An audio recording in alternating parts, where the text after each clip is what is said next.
Hello दोस्तों, welcome back to my YouTube channel Anjuman study classes. Lecture number 6 है BSc 5th semester mathematics.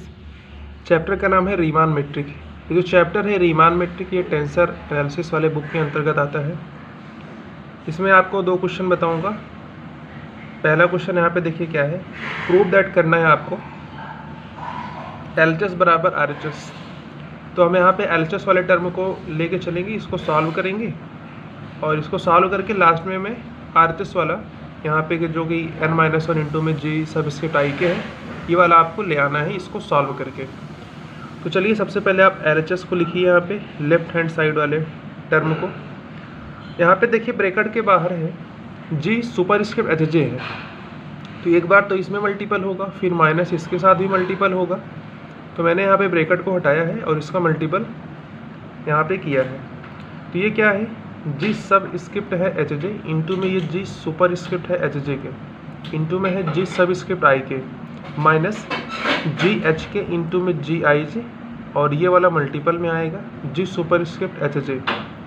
मैंने आपको property बताया था कि अगर जी सब स्क्रिप्ट एच जे है और इंटू में जी सुपर स्क्रिप्ट एच जे है तो इसका वैल्यू क्या आएगा, स्मॉल एन आएगा, और ये वाला टर्म एज इट इज लिखा जाएगा जी सब स्क्रिप्ट आई के माइनस जी एच के को हम एज इट इज़ लिखेंगे। जब इन दोनों का आपस में इनर प्रोडक्ट होगा तो यहाँ पे आएगा क्रोनिकल डेल्टा आई एच।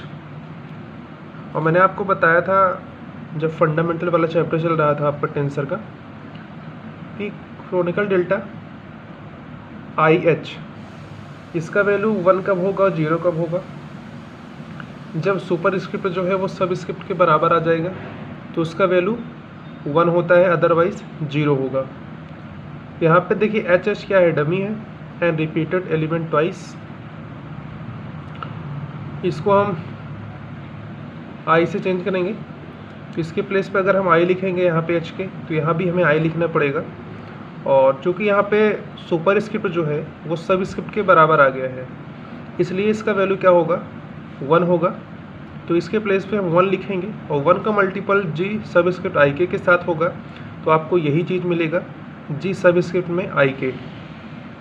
उसके बाद देखिए यहाँ भी जी सब स्क्रिप्ट में आई के है और यहाँ भी है, दोनों में से हम कर लेंगे कॉमन, तो ब्रैकेट के अंदर क्या बचेगा, n-1 बचेगा।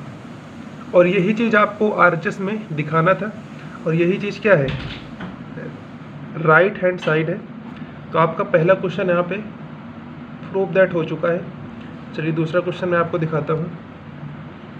If ji I J equals to 0 for किसके लिए, i is not equal to j, then prove that. तब आपको यहाँ पे प्रूव दैट करके दिखाना है कि g superscript i J equals to 0 for i is not equal to j. ये आपको दिया है और ये आपको दिखाना है। तो चलिए स्टार्ट करते हैं। यहाँ पे मैंने आपको एक प्रॉपर्टी लिखवाया था जब मैं आपको रेसिप्रोकल फंडामेंटल टेंसर बता रहा था, यानी कि इसके जस्ट वाले लेक्चर के ऊपर, यानी कि लेक्चर नंबर 5 में क्या था कि अगर जी आई जे है और इनटू में जी आई के है, ये इक्वल्स टू होगा क्रोनिकल डेल्टा जे के। यहाँ पे जब दोनों फंडामेंटल टेंसर का इनर प्रोडक्ट होगा तो आपको मिलेगा क्रोनिकल डेल्टा जे के। अब देखिए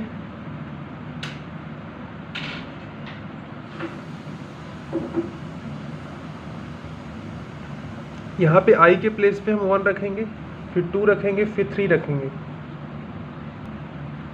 देखिए यहाँ पे जब आई के प्लेस पे 1 पुट किया जाएगा तो यहाँ 1 लिखा जाएगा और इनटू में जे है, और जी सुपर स्क्रिप्ट यहाँ पे आई के है, तो आई के प्लेस पे आपने 1 पुट किया है तो 1 यहाँ पे आएगा और के लिखा जाएगा।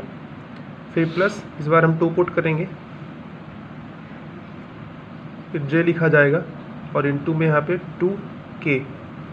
इसके बाद हम यहाँ पे प्लस डैश डैश, यानी आपको 3 पुट करना है, 4 5 6 ऐसे आप कहाँ तक जाएंगे, प्लस यहाँ पे जी सब स्क्रिप्ट में इस बार आप आई के प्लेस पे यहाँ पे जे लिखेंगे और एक जे पहले से ही है, इनटू में जी सुपर स्क्रिप्ट यहाँ पे क्या है आई के है, तो आई के प्लेस पे आपने जे पुट किया इसलिए यहाँ पे जे के लिखा जाएगा। प्लस ऐसे आपको कहाँ तक जाना है, एन तक जाना है, तो यहाँ पे हो जाएगा आई के प्लेस पे स्मॉल एन और इनटू में जे है और जी सुपर स्क्रिप्ट यहाँ पे आई के है इसलिए यहाँ पे एन के लिखा जाएगा। और ये इक्वल्स टू है किसके, क्रोनिकल डेल्टा जे के। और इसको आपको लेट करना है इक्वेशन नंबर फर्स्ट। अब देखिए when k is not equal to j, जब k जो है वो j के बराबर नहीं होगा, आपको लिखना पड़ेगा when k is not equal to j from equation number first and we get, तब देखिए आपको क्या मिलेगा, जब k जो है वो j के बराबर नहीं होगा तो यहाँ पे जो आपने क्रोनिकल डेल्टा j के लिया है इसका वैल्यू 0 मिलेगा। ऐसा क्यों, क्योंकि मैंने आपको जब इसको डिफाइन किया था क्रोनिकल डेल्टा को, तो मैंने आपको उसमें बताया था कि अगर सुपर स्क्रिप्ट जो है वो सब स्क्रिप्ट के बराबर नहीं होगा तो उसका वैल्यू 0 होगा, और अगर बराबर होगा तो उसका वैल्यू 1 होगा। क्योंकि आपने यहाँ पे लिख दिया है कि when k is not equal to j, अगर आपका k जो है वो j के बराबर नहीं होगा तो फ्रॉम इक्वेशन नंबर फर्स्ट से इसका वैल्यू क्या आ जाएगा, 0 आ जाएगा। तो यहाँ पे लिखेंगे इम्प्लाइज दैट g 1j और यहाँ पे g superscript 1k plus g 2j g superscript 2k plus dash dash g subscript जे जे और इनटू में है जी सुपर स्क्रिप्ट जे के प्लस डैश डैश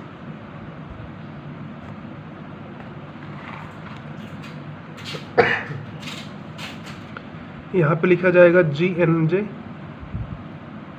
और इनटू में है जी सुपर स्क्रिप्ट एन के, इसका वैल्यू 0 आएगा। क्यों, क्योंकि आपका यहाँ पे जो के है वो जे के बराबर नहीं है, यानी कि यहाँ पे जो सुपर स्क्रिप्ट है वो सब स्क्रिप्ट के बराबर नहीं है, इसलिए इसका वैल्यू 0 आएगा।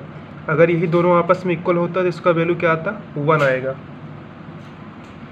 अब देखिए आपको दिया गया है कि if ji I J equals to 0 किसके लिए, जब आई जो है वो जे के बराबर नहीं होगा। तो क्या यहाँ पे जो जी 1j है, क्या ये 1 जो है वो जे के बराबर है, नहीं है, तो इसलिए इसका वैल्यू 0 आएगा। अगर इसका वैल्यू 0 है तो 0 इंटू जी सुपर स्क्रिप्ट 1k करेंगे तो ये भी 0 हो जाएगा,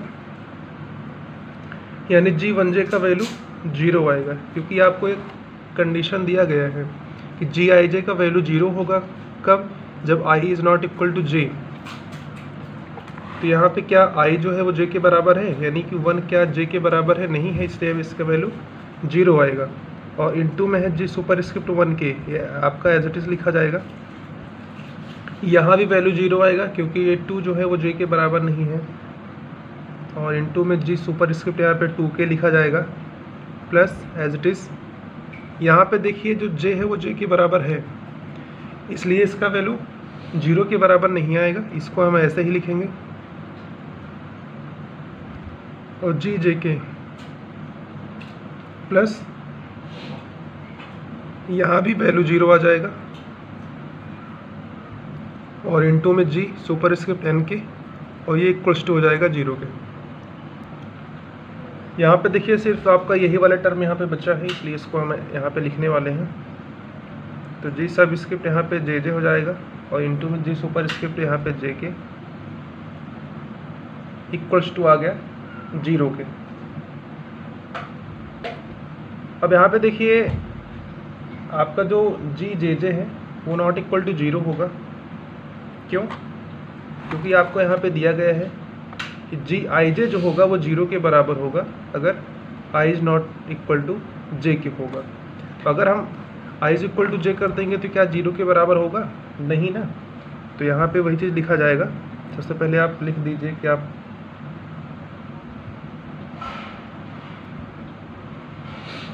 यहाँ पे जी जे जे जो है वो नॉट इक्वल टू 0 है, इसलिए यहाँ पे जो जी सुपरस्क्रिप्ट जे के है ये बराबर आ जाएगा 0 के।